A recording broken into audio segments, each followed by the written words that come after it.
بسم الله الرحمن الرحيم ومن قصده من الله قيلا آمنت بالله صدق الله العظيم وصدق رسوله النبي الأمين المكين الكريم ونحن على ذلك لمن الشاكرين والحمد لله رب العالمين. آئیے سب سے پہلے آپ کے نامدار کی بارگاہ میں درود شریف کا نذرانہ پیش کریں اور بات واضح بلند پڑھیں. اللہم صلی علی صلاۃ و سلام علیک یا رسول اللہ صلی اللہ علیہ وسلم. ابھی پچھلے 2 جمعہ سے میں آپ کی خدمت میں عرض شرک اور مزارات اولیاء کے تعلق سے کر رہا تھا اور یہ آخری انشاءاللہ جمعہ ہوگا جو اس پہ خطاب ہوگا, کچھ عرض و بیان ہوگا انشاءاللہ. آگے اسلام کا تقدس اور اسلام کے احکامات اور بزرگان دین اور اسلام کے ایسے پھیلاؤ کے تعلق سے انشاءاللہ الرحمن گفتگو کی جائے گی. ابھی حال فی الحال میں نے بار بار یہ کہتا ہوں کہ سوشل میڈیا کا دور ہے, جس کا جو چاہے وہ من کرتا ہے وہ کہہ دیتا ہے. وہ یہ سوچتا نہیں کہ میں کیا بک رہا ہوں, کیا کہہ رہا ہوں. میں نے پہلے ہی بتایا تھا ایک بار کی صفات الہیہ کا کسی اور میں پایا جانا شرک تب ہوگا جب وہ یہ عقیدہ رکھے کہ اسے اللہ تبارک و تعالی کی جانب سے نہیں ہے بلکہ اسے خود سے حاصل ہے.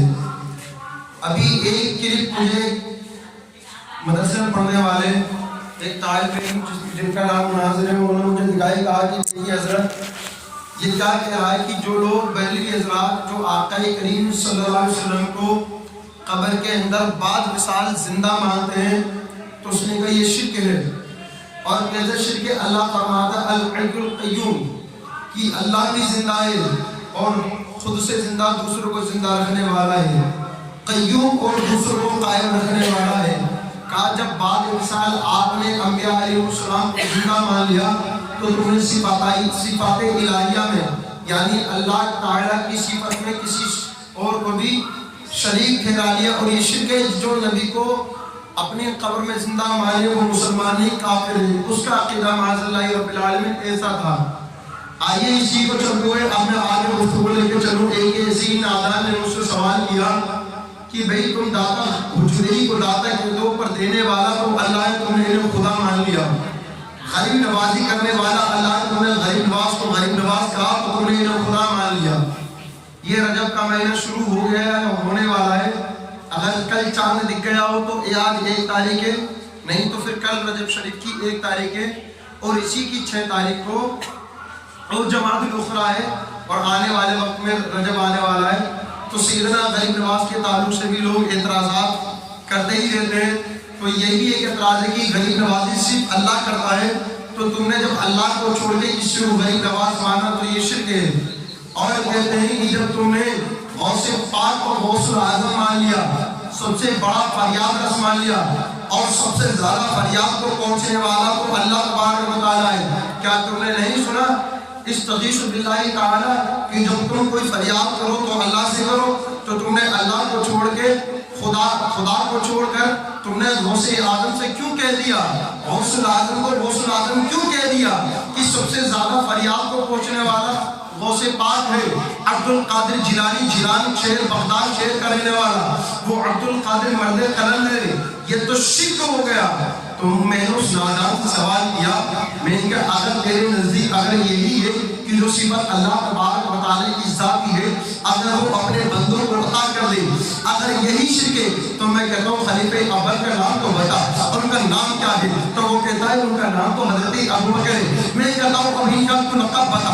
وہ کہتا ہے ان کا لقب تو صدیق اکبر ہے. میں کہتا ہوں قرآن کی آیت کو پڑھے نادان, تو نے کہا کہ صدیق اکبر ہے پر اللہ انصاف فرماتا ہے ومن اصدق من اللہ قیلا. اور کس کی بات ہے جو اللہ سے زیادہ سچی ہو؟ اللہ فرماتا ہے وعد اللہ حق, اللہ کا وعدہ حق ہے. ومن اصدق من اللہ قیلا, اور کون ہے جو اللہ سے بڑا سچا ہو؟ تو نے صدیق اکبر کہا, کیا تو نے صدیق اکبر کو خدا سے بڑا صدیق مان لیا؟ کیا تو نے صدیق اکبر کو خدا سے بڑا سچا مان لیا؟ تو وہ کہتا ہے نہیں نہیں صدیق اکبر خدا سے بڑے نہیں ہیں. پھر میں کہتا ہوں اللہ نے یہ کیا فرمایا ومن اصدق من اللہ حدیثا, اور کس کی بات ہے جو اللہ سے بڑی سچی ہے. تو کہتا ہے میں نے کہا تم نے صدیق اکبر کو جب صدیق اکبر کہہ دیا تو جب تم نے خدا سے بڑا مان لیا. اب میں کہتا ہوں خلیفہ دوم کا نام تو بتا. وہ کہتا ہوں ان کا نام حضرت عمر ہے. میں کہتا ہوں ان کا لقب تو بتا, ان کا لقب کیا ہے. وہ کہتا ہے ان کا لقب تو فاروق اعظم ہے.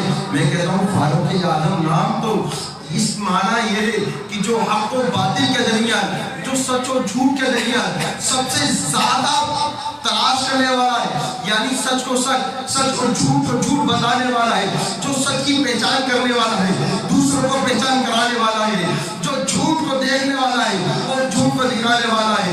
میں نے کہا تو نے فاروق اعظم کہہ دیا تو اس کا مطلب تو نے خدا سے بڑا مان لیا.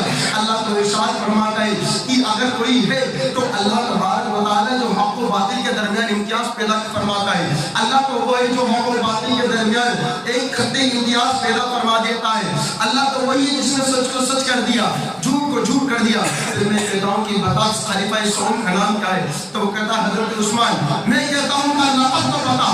وہ کہتا ہے ان کا نام عثمان غنی ہے. میں کہتا ہوں اللہ فرماتا ہے واللہ غنی حمید, اور اللہ ہی غنی ہے اور اللہ ہی حمید ہے. وکان اللہ غنی حمیدا, اللہ ہی تعالی غنی ہے اور اللہ ہی تعالی حمید ہے. تو میں کہتا ہوں تو نے عثمان غنی کو عثمان غنی کہہ دیا, اور جبکہ اللہ فرماتا ہے واللہ غنی حمید, اللہ ہی غنی ہے. کیا تو نے یہ شرک نہیں کیا, تو نے عثمان کو غنی کہہ دیا جبکہ اللہ فرماتا ہے تو اللہ تو خود غنی ہے, تو تو نے شرک نہیں کیا. پھر میں کہتا ہوں اچھا چاروں اماموں میں حضرت نعمان بن ثابت کا لقب کیا ہے, حضرت نعمان بن ثابت کا لقب کیا ہے. تو کہتا ہوں ان کا نام امام اعظم ہے. میں کہتا ہوں امام اعظم تو کوئی نہیں, امام اعظم تو میرا رسول اکرم ہے. تو کہتا ہے غوث پاک کو تو نے نبی سے بڑھا دیا. تو بریلویوں کے اوپر جھوٹا آروپ لگاتا ہے, تو دروغ بولتا ہے. اب بتا تو نے امام اعظم کو جب امام اعظم کا کیا رسول اعظم سے بڑا کوئی امام ہو سکتا ہے. تو وہ کہتا ہے نہیں نہیں امام اعظم امام نہیں ہے. اب اس کا جواب سنو, پھر اس کے جواب سے ہمارا بھی جواب سننا مسلمانوں. وہ کہتا ہے کہ جو حضرت صدیق اکبر انبیاء رسول کے بعد تمام کائنات میں تمام مخلوق میں جب صحابہ کی باری آئی, ان صحابہ نے اگر سب سے بڑا کوئی سچا ہے تو سات کا نام صدیق اکبر ہے. پھر میں کہتا ہوں فاروق اعظم کون ہے. پھر وہ کہتا ہے خلیفہ اکبر کے بعد, خلیفہ اول کے بعد, فاروق صدیق اکبر کے بعد اگر سچ و باطل کے درمیان کوئی فرق کرنے والا ہے تو وہ فاروق اعظم ہے. یہ صحابہ کی بات چلی ہے اور مخلوق کی بات چلی ہے. پھر میں کہتا ہوں غنی کون ہے. وہ کہتا ہے ان دونوں صحابی کو ہٹانے کے بعد اگر کوئی غنی ہے مخلوق کے اندر جس نے سب سے زیادہ سخاوت کری ہے, اس صاحب کا نام عثمان غنی ہے. پھر میں کہتا ہوں امام اعظم کو تو امام اعظم کیوں کہا, رسول اعظم تو امام الانبیاء ہے, ان سے بڑا امام کون ہو سکتا ہے. وہ کہتا ہے نہیں نہیں تم سنو, چاروں اماموں میں سب سے بڑا جو امام تھا اس کا نام نعمان بن ثابت ہے, اور ان کے بعد سے قیامت تک کوئی اتنا بڑا امام نہیں گزرے گا. تو ان کے دور سے ان تک جب کوئی امام نہیں گزرے گا, اس وجہ سے اسے امام اعظم کہتے ہیں. تو میرے کہا نادان, جب آئی تیرے مسئلے کی بات, جب آئی تیرے عقیدے کی بات, تو نے صدیق اکبر کو صحابہ میں جوڑ دیا کہ صحابہ میں سب سے بڑے سچے ہیں. جب فاروق اعظم کی بات آئی تو نے صدیق اکبر کے بعد فاروق اعظم کو سب سے بڑا فاروق کہہ دیا. جب عثمان غنی کی بات آئی تو خلیفہ شیخین کے علاوہ تو نے تمام صحابی میں سب سے زیادہ سخاوت کرنے والا حضرت عثمان غنی کو کہہ دیا. جب امام اعظم کی بات آئی تو نے امام اعظم کو چاروں اماموں میں اور قیامت تک جتنے بھی اولیاء اللہ گزریں گے, جتنے بھی علماء ربانی کن گزریں گے, ان سب میں سب سے زیادہ گزرنے والا اگر کوئی امام ہے تو نے کہہ دیا امام اعظم ہے, تو نادان کو سوال کا جواب تو نے ان بزرگان دین کے لیے دیا تھا. اور یہی جواب غوث پاک کے لیے جب ولایت کا سلسلہ شروع ہوا, جب ولایت کا مقام شروع ہوا, جب ولایت کا ایک درجہ شروع ہوا, جب ولایت کی کڑی جڑنے لگی اور جب ولایت کی ایک جماعت کھڑی ہوئی, ان تمام جماعت میں تمام کے تمام قطب ہو یا ابدال ہو یا غوث و عباس ہو, سب حاجت کو پورا کرنے والے ہیں. اگر انہیں کوئی پوری حاجت کو کرنے والا ہے تو وہ غوث اعظم ہے. جس طرح سے صدیق اکبر تمام صحابہ میں سچے, اس طرح سے تمام ولیوں میں سب سے زیادہ فریاد کو سننے والا عبدالقادر جیلانی غوث اعظم سچے. اپنے مسئلے کی بات آئی تو دلیل دینے لگا قرآن و حدیث سے, اور جب غوث پاک کی بات آتی ہے تو سنیوں کو قریب دراز کرتا ہے, تم نے غریب نواز کہہ دیا. تو ہم نے کہا اگر کوئی ہندوستان کال میں سب سے زیادہ غریب نوازی کرنے والا ہے تو خواجہ معین الدین چشتی حسن سنجری اجمیری ہے، اور اگر کوئی ہندوستان کے اندر سب سے زیادہ داتا ہے تو داتا حجویری ہے، اور حضرت علی عثمان داتا حجویری ہے جو سب سے زیادہ دینے والے ہیں۔ اب آئیے مسلمان اسی بات کو آگے بڑھا کو چلتے ہیں۔ یہ یہاں پر اس صفت کی بات لے کر آتا ہے اور کہتا ہے تم مزارات اولیاء پر جاتے ہو، اور کہیں کہتا انک لا تسمع الموتى، اور تم مردوں کو نہیں سنا سکتے، اور تم مردوں کو نہیں سنا سکتے۔ میں نے کیا ارے نادان تو قرآن کو بول رہی سے نہیں پڑھا؟ کیا یہ قرآن پہ جب آیا انک لا تسمع الموتى کہ یہ اللہ والوں کے لیے ہی آئے تھے؟ تب وہ کہتا ہے ہاں یہ اللہ والوں کے لیے تو آیت ہے، اور کس کے لیے آیت ہے؟ بلکہ اللہ والے نہیں آتے، انبیاء علیہ السلام کو بھی ندا دی جائے تو یہ بھی ندا دینا شرک ہے۔ تو میں کہتا ہوں نادان تو نے قرآن کو سمجھا نہیں، تو نے قرآن کو پڑھا نہیں۔ آئیے میں اب آپ کو قرآن کے قریب لے کے چلو، اب قرآن کا ہی فرمان سناتا ہوں۔ اللہ تبارک و تعالیٰ نے تیسرے پارے میں سورہ بقرہ کے تیسرے رکوع کے بعد ارشاد فرمایا وَإِذْ قَالَ إِبْرَاهِيمُ رَبِّ أَرِنِي كَيْفَ تُحْيِي الْمَوْتَىٰ قَالَ أَوَلَمْ تُؤْمِنْ۔ حضرت ابراہیم علیہ السلام اپنے رب کی بارگاہ میں عرض کرتے ہیں اور فرماتے ہیں، اللہ ارشاد فرماتا ہے وَإِذْ قَالَ، اے میرے کو یاد رکھو اس دن کو، یاد کرو اس دن کو جب ابراہیم علیہ السلام نے ہم سے کہا تھا ربی ارینی کیفَ تحیی الموتیٰ، اے رب میں دیکھنا چاہتا ہوں کہ تم مردوں کو کیسے زندہ کرتا ہے۔ تو رب ارشاد فرماتا ہے قال اولم تؤمن، کیا تو یقین نہیں رکھتا؟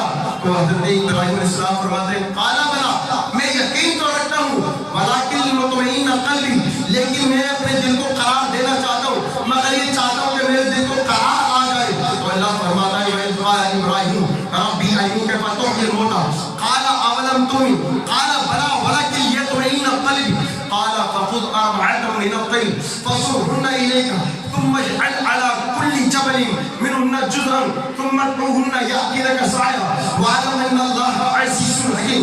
اللہ ارشاد فرماتا ہے کہ ابراہیم اگر تم دیکھنا چاہتا ہے کہ مردوں کو اللہ تبارک و تعالیٰ کیسے زندہ فرماتا ہے تو تم 4 پرندوں کو لے لے۔ کتنے پرندوں کو؟ 4 پرندوں کو۔ یہاں پر آپ کی سماعت ہے نہیں ہے؟ میں نے آپ کو جواب دے رہا ہوں کہ اگر وہ غوث پاک کو شرک بتائے، فریداس کو شرک بتائے کہ غوث پاک تو صرف اللہ ہے، غریب نواز اللہ ہے، تو حوالہ دے دینا صدیق اکبر پھر کون ہوئے؟ اللہ فرماتا ہے وَمَنْ أَصْدَقُ مِنَ اللَّهِ قِيلًا، اللہ سے بڑا کوئی سچا نہیں، تو تم نے صدیق اکبر کا نعرہ کیوں لگایا؟ تو میں وہی جواب دے رہا ہوں، آپ اپنے بزرگان دین سے عقیدت و محبت رکھتے چلے آئے، ان کی بارگاہ میں چلے آئے، عقیدت مندانہ والیانہ ادب و احترام کے ساتھ جائیں اور عرض کرتے جائیں۔ تو اللہ نے ارشاد فرمایا اے ابراہیم تو 4 پرندوں کو لے لے اور اپنے ساتھ سے ہلا لے، یعنی جب پالے گا تو جانور میں بھی ایک انسیت ہوتی ہے، وہ گرویدہ ہو جاتا ہے اپنے مالک کا کہ وہ اپنے مالک کی آواز کو ڈھونڈنے لگ جاتا ہے۔ تو اللہ ارشاد فرماتا ہے قَالَ فَخُذْ أَرْبَعَةً مِنَ الطَّيْرِ فَصُرْهُنَّ إِلَيْكَ، اور دوسرے اپنے پاس ہلا لے، ثُمَّ اجْعَلْ عَلَىٰ كُلِّ جَبَلٍ مِّنْهُنَّ جُزْءًا ثُمَّ ادْعُهُنَّ يَأْتِينَكَ سَعْيًا، اور پھر ان کو کاٹ دے، ان کے ٹکڑے کر دے اور سامنے پہاڑ پر رکھ دے، اور جب سامنے پہاڑ پر رکھ تو ابراہیم کو آواز دے، وہ تیرے پاس اپنے پاؤں سے دوڑ کر چلے آئے۔ بتائیے جب اللہ نے انہیں ذبح کروا دیا، جب حضرت خلیل اللہ نے جب ان کو ذبح کر دیا، جب وہ ذبیحہ ان کا ہو گیا، اب بتائیے وہ مردہ ہے یا زندہ ہے؟ وہ مردہ ہے زندہ ہے؟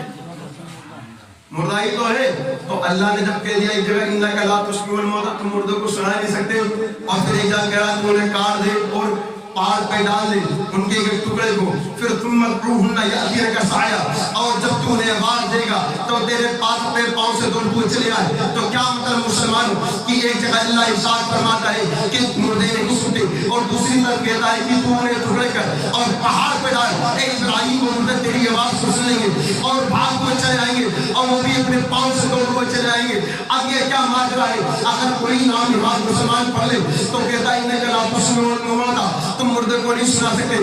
دوسری جگہ اللہ کہہ رہا ہے تم مردے کو پکار، اے ابراہیم مردہ تیری آواز کو سنے گا اور تیری آواز پہ اپنے پاؤں سے دوڑ کے چلے آئے گا۔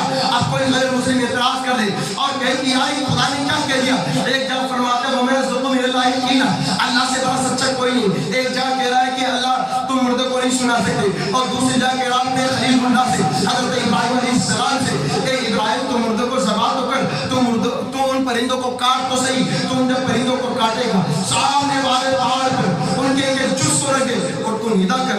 خود بڑی آواز پہ بھاگتے ہوئے چلے آئیں گے, ایک جگہ سن نہیں سکتے, ایک